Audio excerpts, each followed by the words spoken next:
तो आज बात करते हैं स्वर्ग के बारे में। सबसे पहले सभी देखने वाले ज्ञान प्रेमियों को, सत्संग प्रेमियों को, गुरु महाराज के प्यारे सभी प्यारी आत्माओं को, गुरु समदर्शी महाराज की कृपा से हमारे को जो प्रसाद मिला है उसी को हम सब के साथ शेयर करना चाहते हैं, बांटना चाहते हैं। तो इसलिए हमें उम्मीद है आप खुशी खुशी पूरी वीडियो को ध्यान से देखेंगे और आपको अच्छी तरह समझ में आएगा कि आज स्वर्ग और नरक इसके बारे में खुल के अच्छी तरह से डिटेल में निकाल के, इसकी डिटेल निकाल के जानकारी देने की कोशिश करेंगे। तो इसलिए सभी को प्रणाम। तो देखिए, स्वर्ग या नरक की बातें हम बहुत दिनों से या सदा सदा से दुनिया में कोई जन्नत या जहन्नुम की बात करता है।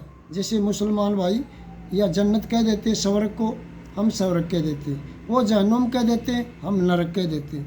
ये बातें बड़ी सदा सदा से चलती आई हैं समाज में। तो समाज में हम सुनते भी आए हैं, देखते भी आए कि भाई ऐसे स्वर्ग में चलेगा, अच्छे काम करोगे स्वर्ग में चले जाओगे, बुरे करोगे नरक में चले जाओगे। इसलिए भाई उसका मतलब ये होता है कि तुम अच्छे करो, किसी का बुरा मत करो, किसी को परेशान मत दो, करो परेशानी मत दो। कोई भी काम करने से पहले अच्छी तरह जांचो पड़ताल करो और उसका निर्णय निकाल के देखो, इसका निर्णय करके देखो इसका परिणाम क्या आता है। तो उसमें परिणाम निकले कि इसमें मेरा या किसी अन्य का, किसी का बुरा तो नहीं है, इसका नाम है अच्छा। अगर उसमें मेरा या किसी का बुरा निकलता है तो वो बुरा है, चाहे वो भले ही मेरे लिए हो, भले ही उसमें किसी का थोड़ा नुकसान हो, है तो बुरा ही। इसको कहते हैं अच्छा। जब हमारी ऐसी सकारात्मक यानी पॉजिटिव सोच हो जाएगी तो हमारे लिए यही स्वर्ग बन जाएगा। पूरी ज़िंदगी हम पॉजिटिविटी में जिएंगे, सकारात्मक दृष्टिकोण से जिएंगे और अच्छी सोच के साथ जिएंगे, जिससे हमें दयावान रहेंगे, ईमानदार रहेंगे, हम किसी का, हर आदमी का, हर जीव का भला चाहेंगे। तो इससे इसका नाम है स्वर्ग। नरक है कि 24 घंटे हमारे दिमाग में टेंशन रहेगी, क्लेश रहेगा, किसी को जीने नहीं देंगे, किसी के बारे में गलत सोचेंगे, बुरा सोचेंगे, उसका नुकसान चाहेंगे, किसी को हम बुरा सोचे भाई वो तो बहुत बुरा व्यक्ति है, यानी हमारे विचार किसी के प्रति गंदे मैले होंगे। तो समझ लो विचार किसी के प्रति हैं, लेकिन विचार तो हमारे अंदर हैं और वो मैले हैं या धूमिल हैं या गंदे हैं तो हमारे अंदर। तो गंदगी किसके अंदर फैली? हमारे अंदर। इस तरह के विचार जैसे रखने वाला, ऐसी सोच रखने वाला, मतलब ऑल लाइफ यानी पूरी ज़िंदगी ये सोच रखने वाला व्यक्ति कभी भी शांति से नहीं रहता। और वो उसके घर में या उसकी सोच के आधार पे ही कर्म होते हैं। और कर्म हमारे कर्मों की और भाषा की जड़ है हमारे विचार, और विचारों की जड़ है हमारी भावना, कि हमारी भावना कैसी है, हमारा स्वभाव कैसा है। तो जैसा हमारा स्वभाव है ऐसे हमारे विचार होंगे, जैसे हमारे विचार होंगे ऐसे हमारी भाषा होगी, ऐसे हमारे कर्म होंगे। तो इसी आधार पर स्वर्ग या नरक वो कहीं और नहीं बल्कि इस ज़मीन पे ही जीते जी हम स्वर्ग बना के रह सकते हैं या नरक बना के रह सकते हैं। तो दूर वाले नरक यानी कि जो सुना है कि वो नरक में जाते हैं लोग या स्वर्ग में जाते हैं और वहाँ ऐसी ऐसी सज़ाएं मिलती हैं, या वो मुसलमान भाई कहते हैं वहाँ जन्नत में हूरें मिलती हैं, उनके बारे में थोड़ा सा डिटेल से खोल के बात करना चाहेंगे आज। तो थोड़ा सा गौर करने की बात है। समझे, जब कोई भी जीव हमारे सामने चोला छोड़ जाता है यानी मर जाता है, तो मरने के बाद आत्मा शरीर छोड़ जाती है, शरीर हमारे पास रह जाता है। और शरीर हमारे पास रह गया तो आत्मा जब उसमें से निकली यानी वो चेतना जिसको हम चेतन शक्ति कहते हैं, जिसके कारण शरीर बोल रहा था, खा रहा था, पी रहा था, गर्मी सर्दी महसूस कर रहा था, खट्टा मीठा स्वाद बता रहा था, अंधेरा प्रकाश बता रहा था। यानी सब कुछ उस शरीर को चलाने वाली ताकत थी वो निकल गई, और शरीर अकेला कुछ नहीं कर सकता। इसलिए आत्मा ने शरीर से का साथ लिया और शरीर रूपी गाड़ी को चलाने लगी, और गाड़ी को चलाने के लिए उसमें तेल पानी यानी भोजन पानी डाला, और उसी के कारण वो हंस रहा था, रो रहा था, किसी को अच्छा कह रहा था, बुरा कह रहा था, या किसी का अच्छा कर रहा था या बुरा कर रहा था। वो सारे काम मतलब शरीर के मेल से ही आत्मा कर रही थी, और वो निकल गई। जब वो निकली किसी ने नज़र नहीं आई, इसका मतलब क्या हो गया, वो निराकार है, उसका कोई रंग रूप आकार नहीं है। जब उसका कोई रंग रूप आकार नहीं है तो पुरानी कहावत है, बहुत सारे कह देते हैं, कई बार ऐसे हमने बात की है कई लोगों से, कुछ हमने कहानियाँ सुनी हैं कि कैसे कि कोई कहता है कि जैसे कई बार आदमी मर जाता है और कुछ समय बाद वो जीवित हो जाता है, किसी कारण उसकी सांस अटक जाती है या कुछ भी कारण हो जाता है जिसके कारण वो दोबारा जिंदा हो जाता है। ऐसे में कुछ आदमी कहते हैं कि मेरे पास 4 जमदूत आए और वो कहने लगे, उठाओ भाई इसको, हम तो तेरे को लेने के लिए आए। कोई कहता है धर्मराज आया, जोटे के ऊपर, भैंसे के ऊपर, बड़े बड़े उसके काले रंग का भैंसा जोटा, और उस पर बैठाया और ऐसा ऐसा बड़े बड़े दांत। कोई कहता है धर्मराज आया, कोई कहता है जमदूत आए। तो वो इस तरह से वो कहानी, अपनी कल्पना की कहानी गढ़ता है। क्यों गढ़ता है? यह सारी बातें उसने बचपन से समाज में सुनी ही, अपने आसपास से, फिल्मों में, नाटकों में, कहानियों में, या लोगों के द्वारा, कि जमदूत होते हैं, धर्मराज होते हैं, धर्मराज होता है, स्वर्ग होता है, नरक होता है, भगवान है, और ऐसे मर के जाते हैं उनको ऐसी सज़ा मिलती है, अच्छा करने वाले को ऐसी फल मिलते। ये सारी बातें समाज में चलती रहती हैं हर जगह, पूरी दुनिया में। जब ये सारी बातें हम इतने दिन से सुनते आ रहे हैं, जैसे हम विचार करते हैं वैसी ही फिल्में हमारे अंदर तैयार हो जाती हैं। क्या सोचने की बात है कि सभी जीव, उसका नाम है चेतना और शरीर, प्रकृति का बना हुआ शरीर है, और प्रकृति और शरीर आत्मा के मेल का नाम जीव है।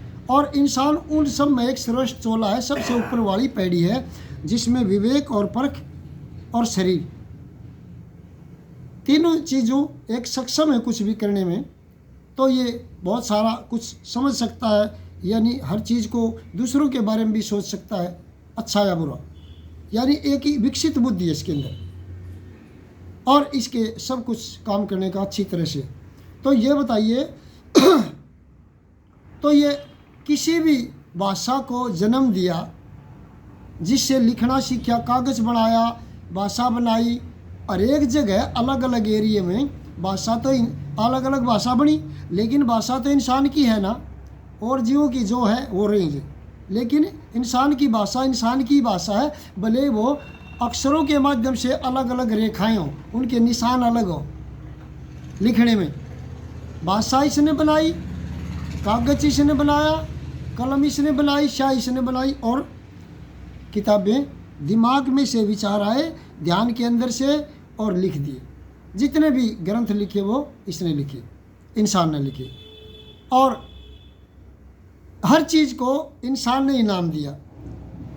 इंसान के रूप में स्वर्ग, नरक, जमदूत, धर्मराज, काल, माया, जमीन, आकाश, गर्मी, सर्दी, हवा, पानी, ग्रह, उपग्रह, सितारे, ए टू जेड, प्रकृति में सभी जीव जंतुओं का, सभी पेड़ पौधों का, जो भी मतलब प्रकृति में है, उसका इंसान ने अलग अलग भाषाओं में अपनी तरफ से कुछ न कुछ नाम दिया, क्योंकि इसको ज़रूरत है नाम की। भाई गिलास पानी का लेना, अगर नाम ना रखे तो कैसे बोलेगा क्या लेना? ना पानी का नाम रखे, ना गिलास का, तो उनके नाम रखे, वो चीज़ नहीं है। पानी का पानी नाम नहीं है, पानी नहीं है वो, पानी उसका नाम है। गिलास नहीं है वो, गिलास उसका नाम है। उसको पहचान दिए कि अपना काम लेने के लिए इंसान को ज़रूरत है नाम की और हिसाब किताब लगाने की। कितना टाइम हो गया, कुछ न कुछ तो बताना पड़ेगा, सिस्टम बनाया इसने कुछ न कुछ। इसलिए स्वर्ग नरक धर्मदास ये सारे नाम इंसान ने खुद बनाए, और भगवान भी, आत्मा, परमात्मा, अल्लाह, खुदा, गॉड, सारे नाम इंसान ने रखे। अब सारे नाम इसने रख दिए। अब ये बताओ,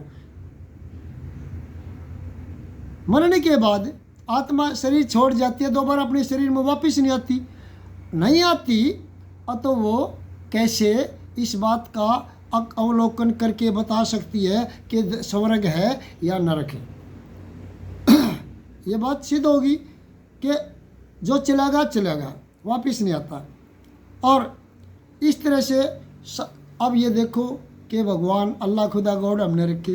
तो ये बताओ कि हम सब जीव जंतु उस ताकत के, शक्ति के जिसने प्रकृति को बनाया, उसके हम बेटे।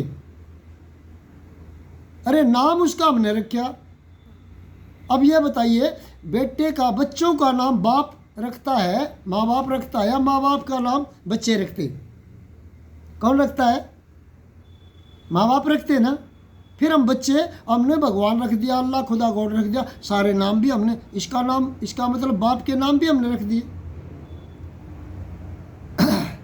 तो इसलिए वो व्यक्ति ऐसे ही, वो मतलब उसके दिमाग में सारी चीज़ें ऐड हो जाती हैं, वो सारी चीज़ों के स्वर्ग है, नरक है, जीते जी, और वो किसी कारण से वो दोबारा जिंदा हो जाता है, कोई सांस रुक गई या कोई नाड़ी अटक गई, किसी कारण हो जाता है। तो फिर वो मन गणत कहानियाँ, सब तो लोग कहते नहीं कि मैं वहाँ, मेरे को 4 जमदूत आए और वो ऊपर ले गए, वहाँ जाके देखा एक बड़ी सी दाढ़ी वाला बाबा जी बैठा, बड़ी सी ऊंची सी कुर्सी, और वो बड़ी सी किताब ले रहा, और वो पन्ने पलट रहा, और वहाँ बहुत सारे औरत और पुरुष बैठे जो यहाँ से, दुनिया से मरने के बाद वहाँ गए थे। सभी बैठे, मैंने देखा बहुत ज़्यादा बड़ा ग्राउंड भरा, और धर्मराज उनके सामने बैठा और बड़े बड़े कागज़ पन्ने पलट रहा, और मेरे को लेके गया। कहने लगे जी इसको ले आए। कहने लगा क्या नाम है इसका? कि फलां फलां, इसका बाप का ये, और इसके दादा का ये। ओहो भाई, ये तो गलत आ गया, ये तो वो दूसरा आदमी है, तुम धोखे से ले आए। इसका मतलब भगवान से भी धोखा होता है, धर्मराज से भी धोखा होता है, जमदूतों से भी धोखा होता है। देखो कितना खेल इंसान ने अपनी कल्पनाओं के जरिए इतना जाल बना लिया है कि उस जाल में खुद ही उलझा हुआ मकड़ी की तरह। इसलिए अब इस बात को अच्छी तरह से जांचेंगे कि क्या है मैटर। अब उसने कहा कि भाई वो ऐसे ऐसे बोला कि धोखा होगा उसको, उसने मेरे को कह दिया भाई जाओ वापस छोड़ का उसको, वो दूसरे को ले आओ, वो दूसरे जो गांव के दूसरी साइड में, उसके दादा का नाम अलग है, बाप का नाम मिलता है इनका, दादा का नहीं मिलता, इसलिए गलत हो गया। यानी उनके साथ भी धोखा हो गया, और मेरे को वहाँ से छोड़ दिया, और मैं तो जिंदा हो गया। मेरी आँख खुली, देखा मेरे चारों तरफ लोग खड़े, कह रहे भाई तू मर गया था, मर गया था। और फिर पूछा भाई तू क्या, कहाँ चला गया था क्या? तो मैंने वो सारी कहानी सुनाई, वो सारी कहानी सुनाता है। ऐसे मेरे पास 4 जमदूत आए और वो मेरे को ले गए, कहने लगे चल तेरा टाइम आ गया। और वहाँ ऐसे ऐसे बहुत सारे लोग जो यहाँ से मरने के बाद ज़मीन से वहाँ गए हुए थे, और वहाँ बड़ी सी दाढ़ी वाला एक कुर्सी पे बैठा और बड़ी सी किताब ले रहा, और उस पर पन्ने पलटने लग रहा, और कागज़ पेन ले रहा, और हिसाब किताब सबके कर्मों का पूछने लग रहा। बहुत सारा ग्राउंड भरा पड़ा। तो ये सारी कहानी वो सुनाता है। फिर उन्होंने बोला मेरे को ये तो धोखे से आ गया, और इसको वापस छोड़ दो, उसको दूसरे को लाओ। तो मैं इधर जिंदा आया, और तो बताते हैं कि वो इधर जिंदा आया, वो दूसरे को ले गए, वो दूसरा आदमी मर गया दूसरे पानी। ये सारी एक मन गढ़ंत कहानियाँ होती हैं, कल्पनाएं होती हैं, इनमें 0% भी सच्चाई, इनमें 0% सच्चाई है। यानी 0 का मतलब कुछ भी सच्चाई नहीं, 1% भी सच्चाई नहीं, सारी कल्पनाओं का जाल है। इसमें अच्छी तरह से आप इसकी जांच करेंगे, फिल्टर करेंगे, इन बातों को छान के देखेंगे। अब आपके सामने छानते हैं, देखना कि जब हम शरीर में एक दूसरे को नज़र आते हैं, शरीर में एक दूसरे के शरीर में मुंह लग गया, मुंह से बात करते हैं और दूसरा आदमी हमारे सामने बैठा तो दो या दो से अधिक हम शरीर के अंदर ही हैं। शरीर छोड़ने के बाद निराकार हैं हम, तो फिर उनका निराकार है जिसका कोई रंग या रूप आकार नहीं, तो वो नज़र कैसे आएगा, वो दो या दो से अधिक कैसे हो जाएंगे, वो आमने सामने इस एक दूसरे से बात कैसे करेंगे। हम शरीर के अंदर ही एक दूसरे को देख रहे हैं, और किसको देख रहे हैं, एक दूसरे के शरीर को ही देख रहे, एक दूसरे के रूप को नहीं दिख रहे, क्योंकि दोनों के अंदर आत्मा है, वो निराकार है। शरीर तक है, जब तक हम बात कर रहे हैं, सुन रहे हैं, एक दूसरे को पकड़ रहे या उसको मार रहे या वो मार रहा है, या मुंह से बोल रहे वो कानों से, यानी सिर्फ कुछ शरीर के माध्यम से हो रहा है, और शरीर के जरिए ही हम एक दूसरे को अलग नजर आ रहे। जब शरीर छूट गया तो शरीर छूटने के बाद आत्मा निराकार है। अब ये बताओ उन्होंने जो वो बहाना बनाता है कि मेरे को 4 जमदूत आए, उन्होंने कहा चल भाई। अब ये बात बताइए कि जो नज़र आती है, जो नज़र आए, और उन्होंने कहा चल भाई। अब ये भाषा कौन सी है, हिंदी। हिंदी भाषा कौन बोलते हैं, हमारे एरिया के लोग। और कैसे बोलते हैं एक दूसरे की भाषा हम कब सुन सकते हैं, जब हम शरीर में हैं, यानी हम भी शरीर में थे और वो भी शरीर में थे, तो वो भी शरीर में है, हम भी शरीर में, तो वो भी जिंदा हो गए, फिर तो वो भी तो जिंदा हो गए ना, क्योंकि जिंदा आदमी से बात कर सके, जिंदा आदमी को देख सकता है। तो यहाँ जो पैदा होता है इस जमीन पे, तो शरीर समेत किसी व्हीकल के जरिए, किसी वाहन के जरिए, किसी यंत्र के जरिए किसी दूसरे पिंड पर जा सकता है, चंद्रमा पर, मंगल पर, कहीं भी जा सकता है अपने यंत्र के माध्यम से, लेकिन समेत शरीर। अब वो शरीर छूट जाता है जिसको कह रहे कि तेरे को लेने आए हैं, और वो कह रहा है मेरे को वो बोल रहे। अब बोल तो सामने वाला ऐसे सकता है ना, जैसे आप और हम बैठे, आप हमारे को, आप भी शरीर में और हम भी शरीर में, आप हमारे हाथ पैर पकड़ सकते हैं, आप हमारे से हिंदी में बात करें क्योंकि आप हिंदी भाषा जानते हैं, हमारे आसपास के हैं। और वो जमदूत जिनको हम कह रहे हैं, जमदूत कहाँ से आए, उनको हिंदी भाषा का क्या पता है, और पता है तो वो शरीर और आत्मा, वो भी दो चीज़ों का मेल होया, और हम भी आत्मा और शरीर के मेल हैं, कि फिर तो वो इंसान हो गए। तो फिर उनका शरीर कहाँ बना, उनका शरीर कैसे बना, क्योंकि वो निराकार हैं और किसी नहीं नज़र आए, तेरे को नज़र आए, तेरे से बात की तो वो जिंदा व्यक्ति हैं, तेरे दिमाग में ठुस रही है बातें, ठुकी हुई हैं, फिट हैं। ये सारी मनगढ़ंत कहानियाँ, या फाइनल होता है कि बिल्कुल ये झूठ बात।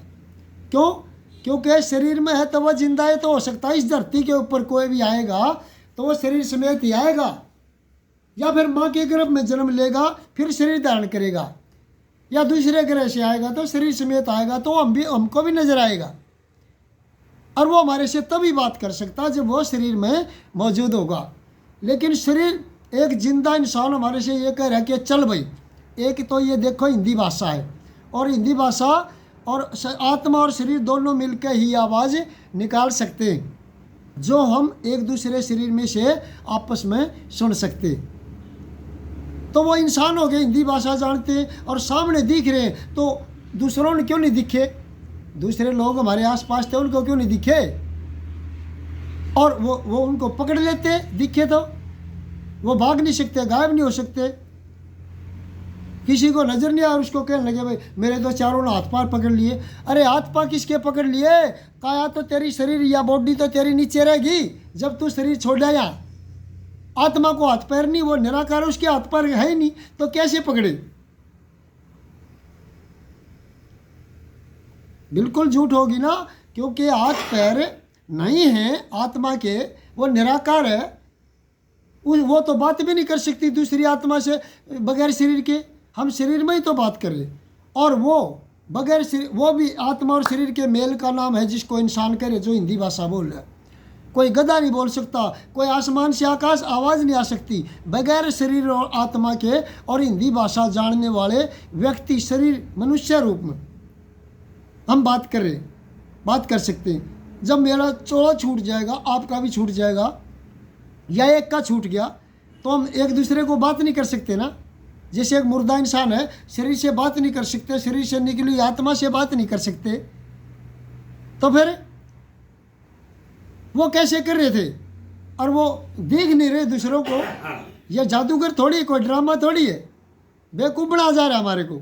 बिल्कुल 100% झूठ होगी, क्योंकि वो आए शरीर समेत आए। यहाँ कोई ज़मीन पे जो पैदा होया तो वो बगैर शरीर छोड़े यहाँ से जा नहीं सकता। यहाँ शरीर धारण किया माँ के गर्भ से और एक जीव ने, और शरीर को यहीं छोड़ के चलेगा। और निराकार होने पे आत्मा यानी चेतना नज़र नहीं आती, उसके हाथ पैर नहीं पकड़े किसने, बात किसने की, और वो चली भी गई। तो वहाँ जाके अब दूसरी झूठ, अब कहते हैं स्वर्ग में चले गए। स्वर्ग या नरक 2 दरवाजे हैं, अलग अलग ग्राउंड। वहाँ गए, देखा तो बहुत सारी पब्लिक बैठी थी। अब ये बताइए, धर्मराज बैठा था दाढ़ी वाला। अब दाढ़ी किसको आती है? जिंदे व्यक्ति को, समेत शरीर आत्मा। आत्मा और शरीर के मेल का नाम इंसान है, जीव है, और इंसान का चोला है। और इंसान के चोले में वो ये पूछ सकते हैं कि कहाँ से लाए हो, हिंदी भाषा है, क्यों लाए, क्या नाम है, ये हिंदी भाषा है ना। हिंदी भाषा इंसान के रूप में हमारे एरिया का आदमी बोल सकता है। और वो जो बैठे दिखे, उनके शरीर तो यहाँ रह गए, तो बैठे किसके ज़रिए दिखे? बैठना शरीर के ज़रिए तो हम बैठ सकते हैं ना, शरीर के ज़रिए हम खड़े हो सकते हैं। और शरीर के बगैर वो नज़र कैसे आए? यहाँ से जितने जाते सब आत्मा शरीर छोड़ के जाती है, और आत्मा का निराकार है, वो रंग रूप आकार नहीं, तो वह कैसे दिखे? और वह प्लेटफार्म यानी हमारी ज़मीन की तरह कोई ग्राउंड है, और ग्राउंड पे तो वह कुर्सी है, मेज़ है, कागज़ है, किताब है। वो आत्मा और शरीर के मेल से इस ज़मीन पर ही बनते हैं, और ज़मीन से शरीर छोड़ के जाते हैं। शरीर के जरिए कागज़ बनता है, पेन बनता है, और शरीर में इंसान आत्मा और शरीर के मेल से बोलता है। और शरीर छूट गया, आत्मा अपने आप में बोल सकती है, लेकिन अपने आप ही सुन सकती है बगैर कानों के। दूसरे रूप में दिखता ही नहीं, दूसरा कोई रूप नहीं रहता। रूप तो हमारा शरीर के अंदर ही है, 2 या 2 से अधिक। और इसके ज़रिए ही ये मुंह से बोल सकती है और कान से सुन सकती है, या नज़र आ सकती है। तो एक दूसरे का शरीर वो शरीर के माध्यम से ही आता है। तो वहाँ इतनी पब्लिक कैसे नज़र आई? उनके शरीर तो यहाँ रह गए, तो वो नज़र कैसे आए? शरीर यहाँ रह गए तो वो बैठे किस तरह से? शरीर के अंदर तो बैठता है, शरीर ही तो बैठेगा जब उसमें आत्मा होगी, और शरीर के जरिए ही वो आत्मा बोलेगी। वो दिखे इतनी पब्लिक ग्राउंड पे भरी थी कि बहुत ज़्यादा पब्लिक बैठी थी, और बड़ी बड़ी दाढ़ी वाला धर्मराज बैठा था। और धर्मराज भी एक इंसान के रूप में दिखा। और दाढ़ी वाला, दाढ़ी किसको होती? इंसान को, बड़ी बड़ी दाढ़ी, और कुर्सी पे बैठा, बड़ी सी किताब। अब किताब कौन बनाता है? किताब को लिखता कौन है? वो सारी इंसान की बात कह रहे हैं ना। और इंसान आत्मा और शरीर के मेल का नाम है, और वो शरीर उसका यहाँ रह गया। तो वहाँ जाके किसने देखा? कैसे था? आपस में क्या निराकार रूप आत्मा एक दूसरे को देख सकती? अरे भाई, आकार के में तो देख रहे हम। वहाँ जितनी पब्लिक दिखी बैठी, ये झूठ, क्योंकि शरीर के बगैर हम अनेक नहीं, एक ही। और शरीर के बगैर एक दूसरे को देख नहीं सकती, क्योंकि शरीर में ही हम देख रहे, आत्मा तो नज़र नहीं आती, शरीर को देखा जा रहा है। तो वह धर्मराज कुर्सी पर बैठा। कुर्सी कौन बनाता है? आत्मा शरीर के जरिए इंसान के चोले में कुर्सी बनाती है, कागज़ पेन बनाती है, लिखती है, और सारी भाषाओं को जन्म देती है। यह ड्रामा रच दिया पूरा। और वहाँ कहते हैं वो इतनी पब्लिक बैठी थी, कहा कि भाई क्या नाम है इसका, क्या इसके बाप का नाम है, क्या इसके दादा का। तो ये कौन सी भाषा है? हिंदी। और कब बोलते हम? हमारे एरिया की और आत्मा और शरीर के मेल में जब ये हिंदी भाषा हम, जैसे आप बोल रहे, जिंदा हैं, समेत शरीर है, और वो भी शरीर समेत शरीर दिखा दिए, और वो भी कुर्सी पर बैठा दिखा। इम्पॉसिबल, यह असंभव बात होगी ना, बिल्कुल 100% झूठ होगी। तो यहाँ से सिद्ध हुआ कि धर्मराज नाम की कोई चीज़ नहीं है, जमदूत नाम की कोई चीज़ नहीं है। अगर वहाँ प्लेट शरीर समेत तो हम किसी वाहन के जरिए किसी दूसरे ग्रह पर जा सकते हैं, लेकिन आज तक किसी दूसरे ग्रह पर जीवन मिला नहीं। ठीक है, हम ये बात नहीं करते कि किसी ग्रह पर जीवन ना होगा ब्रह्मांड में, लेकिन एक बात समझें कि जाएंगे तो समेत शरीर ही जाएंगे ना। शरीर छोड़कर दूसरे ग्रह पर वहाँ फिर शरीर समेत नजर आए, ये कहाँ तक पॉसिबल बात है? संभव नहीं है ना। नज़र तो हम शरीर में ही आएंगे ना, तो वहाँ फिर वो सारी बातें हिंदी भाषा के अनुसार हुई, वो शरीर के माध्यम से हुई। और जो आए जमदूत उनके भी शरीर था, क्योंकि शरीर के बगैर तो वो बोल नहीं सकते ना नज़र आ सकते। और उन्होंने कहा उठाओ भाई, वो हिंदी भाषा बोल लेते और शरीर समेत थे। और आत्मा और शरीर के नाम, मेल का नाम जीव है, यानी इंसान कह लो, इंसान की बॉडी में, और तो जीव बोल नहीं सकता। तो वो भी विचार के जरिए ही, जैसे हम विचार के जरिए सोचते हैं और शरीर के द्वारा बोलते हैं, और उनके अंदर भी आत्मा और एक शरीर और विचार के जरिए बोलते हैं, फिर वो तो हमारे जैसे हो गए। फिर वो बगैर शरीर के, बगैर व्हीकल के यहाँ तक कैसे आए? और हमारे को शरीर नहीं था, शरीर यहाँ रह गया तो पकड़ के क्या लेंगे? और वहाँ से हमारे को छोड़ दिया कैसे? क्योंकि आत्मा को पकड़ नहीं सकता कोई। और वहाँ ऐसा कोई प्लेटफार्म या जैसे ज़मीन है, ग्राउंड है, तो वहाँ बगैर शरीर के आत्मा इंसान के शरीर के मकान नहीं बना सकती, दरवाजे नहीं बना सकती, कोई भाषा नहीं बोल सकती। और कह रहे वो कुर्सी बनी थी, बैठा था, वो सारा इंसान का एक ड्रामा था यहाँ की दुनिया का। वही बातें कह रहा है जो इंसान की माध्यम से हम कह रहे हैं या देख रहे हैं। और वहाँ एक गेट स्वर्ग का लग रहा था, एक नरक का, और उधर कहने लगे इसको नरक में डाल दो, इसको स्वर्ग में। अब गेट कैसे बनते हैं? गेट तो मकान बनाने पड़ेंगे ना, और गेट बनाने पड़ेंगे। कौन बनाता है? आत्मा इंसान के शरीर में आकर अकल से सोचती है, विचारों के जरिए और हाथ के जरिए ईंट पड़ाती है, पकाती है, और लकड़ी को काटती छीलती है पेड़ों से, और मकान तैयार करती है। और दरवाजे पे बोला बाल ले लें, कहने लगे बाल ले लें, कोई तलवार ले खड़ा गेट पे, ओए रुक जा, यानी तेरी कर्म देखो इसके क्या है, दिखा, तो इसको अंदर जाने दो, इसको नरक में, इसको स्वर्ग में। बताइए, बताना क्या कितनी मूर्ख बना रखा हमारे को? कौन सा स्वर्ग, कौन से दरवाजे? इंसान आत्मा शरीर के मेल से ही ईंटें बनाती है और मकान बनाती है। और किसी दूसरे ग्रह पर जीवन की बात कहते हैं तो जीवन होगा, लेकिन वो भी तो हमारे जैसे ही होंगे, वो भी तो मरते होंगे, वो भी तो शरीर छोड़ते होंगे, वो कहाँ जाते? लेकिन यहाँ से शरीर छोड़ने के बाद में वहाँ नहीं जा सकते। अब वहाँ शरीर मतलब वहाँ सज़ा मिलेगी, शरीर के साथ ही तो सज़ा मिलती है। शरीर के बगैर तो कोई आत्मा को, श्री कृष्ण जी ने कहा, आग जला नहीं सकती, हथियार काट नहीं सकता, आवाज़ सुखा नहीं सकती, उड़ा नहीं सकती, पानी भिगो नहीं सकता, पानी गला नहीं सकता, ज़मीन दबा नहीं सकती, आकाश निगल नहीं सकता। चेतना अमर है, इसका कुछ नहीं बिगड़ता। फिर सजा इसको कौन दे देगा बगैर शरीर के? पानी में ही डूबना है, पानी में ही तैरना। शरीर के अंदर ही कर्म है और शरीर के अंदर ही भुगतान है। पानी के बगैर ना तैर सकता ना डूब सकता। शरीर के अंदर आत्मा आती है तो उसी के अंदर उसको दर्द, दुख, भूख, प्यास, गर्मी, सर्दी महसूस होती है, और उसी के अंदर कर्म है और उसी के अंदर भुगतान है। इसलिए कुछ महात्मा लोग बेवकूफ़ बनाते लोगों का, कहते हैं कि ये नाम दे दिया कि ये भगत, ये दास, ये गुरु तेरे सामने आएगा, वह आगे मिलेगा स्वर्ग में। जब तू जाएगा वहाँ मैं तेरे को बचाऊंगा, ये ले लो, भजन करो, आगे मिलूंगा मैं। और जो तेरे शरीर छोड़ने से पहले, कान खोल के तो सुन ले, अरे कहने वालों ध्यान से सुनो, तेरे शरीर छोड़ने से पहले तेरे चेले चपटे जो शरीर छोड़ के पहले जा रहे हैं, उनको कौन मिलेगा आगे?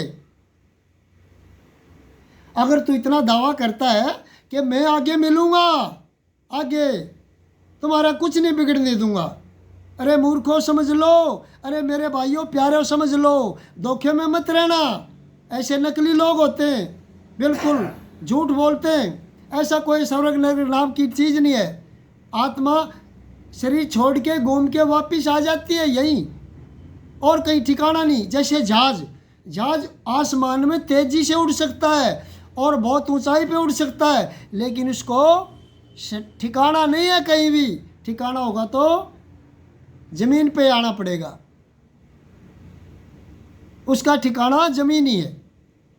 जैसे समुद्र में एक जहाज़ के ऊपर काग या कोई पक्षी बैठ जाए और हज़ारों किलोमीटर अंदर चला जाए जहाज़, तो उसके ऊपर से वो काग या पक्षी उड़ जाए तो वो बाहर नहीं जा सकता ना, क्योंकि उसकी उड़ान इतनी लंबी नहीं हो सकती। वो एक आध किलोमीटर इधर उधर उड़ेगा, लेकिन उसका कोई समुद्र के अंदर ठिकाना नहीं है, सागर के अंदर। वापस वो जहाज़ के ऊपर ही आके बैठेगा, हज़ारों किलोमीटर नहीं उड़ सकता वो। इसलिए शरीर के अंदर ही भुगतान है, शरीर के अंदर ही कर्म है, और वापस इसके बगैर कोई ठिकाना नहीं है। इस तरह से इस बात को अच्छी तरह से समझने की कोशिश करें कि धोखे में ना रहें कि कोई गुरु आगे मिलेगा, मरने के बाद मिलेगा, और आगे हमारा पर्चा दिखाएगा, नाम का पर्चा दिखाएगा, कि भाई ये आ जाओ और तुम्हारे को आगे मिलूँगा। अरे उनसे पहले जो तेरे चोड़ा छोड़ने से पहले, तू जो गुरु बने बैठे हैं, चोड़ा छोड़ने से पहले ये कहने वाले हैं कि आगे मिलेंगे, और वहाँ वो तेरे से पहले जो जा रहे शरीर छोड़ के तेरे चले, उनका क्या होगा? उनको कौन मिलेगा आगे? बताना, कोई तो लॉजिकल बात हो। एक भी लॉजिकल बात नहीं, कोई भी मतलब सबूत की साथ बात नहीं, वैसे फेंक देते हैं कहीं गिरो, कोई मतलब नहीं।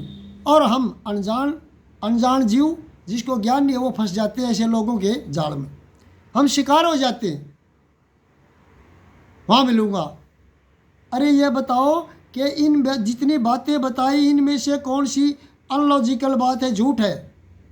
बताओ। जो जमदूत आए उनका भी तो शरीर होगा, और वो शरीर छोड़ते हैं तो वो कहाँ जाते हैं? ये सारा यही का सिस्टम है। हमारे दिमाग को, हमारे माइंड को ब्रेन वॉश कर रखा है, माइंड सेट कर रखा है। इसको अच्छी तरह से जांचो, ऐसा कुछ नहीं ड्रामा है। आगे वो आगे मिलेंगे, वो हमारा कुछ ये कह देंगे, तुम्हारे को स्वर्ग में भेज देंगे या मतलब उस तरफ भेज देंगे, इसका कोई मैटर नहीं। वो खुद ही उलझे हुए।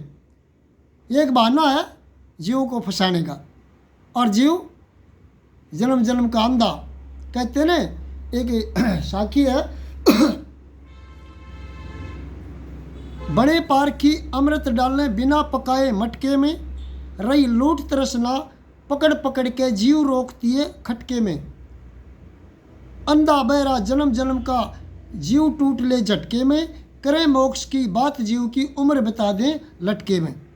और ये तो काल ने पटरा फटके में, ओ कैसे नैया पार दखे। जंत पंथ का तोड़ मोर्चा कर भक्ति निराधार दखे, मेर तेर का खेल नहीं क्यों काटी बीच दीवार दखे। इस तरह से ये बातों को अच्छी तरह समझ लें कि कोई ऐसा कोई मैटर नहीं है, और कोई हो तो उसको साबित करके दिखाए। ये छोड़ दो इन बातों को, ऐसे लोगों को जो मतलब ये लोगों को बेवकूफ़ बनाया जा रहा है कि स्वर्ग है, जन्नत है, वहाँ मिलेगी वहाँ मिलेगी। अब आपके बात सामने सारी चीज़ें रखी हैं हमने। गुरु समदर्शी महाराज की कृपा से हमारे को जो जीवन का सच्चा दर्शन हुआ, तो हम आप सभी से के दिलों में वो खुशी के फूल खिलाना चाहते हैं। सोचते हैं कि हमारे जैसा सभी के अंदर ये प्रकाश हो और सबको खुशी मिले, और भ्रम में ना उलझें। भ्रम एक ऐसी चीज़ है जो हमारा ही बनाया हुआ है, हमारा ही बनाए हुए जाल में हम खुद उलझ जाते हैं, और किसी की बातों में ना फंसें, ये भ्रम के शिकार हो जाते हैं।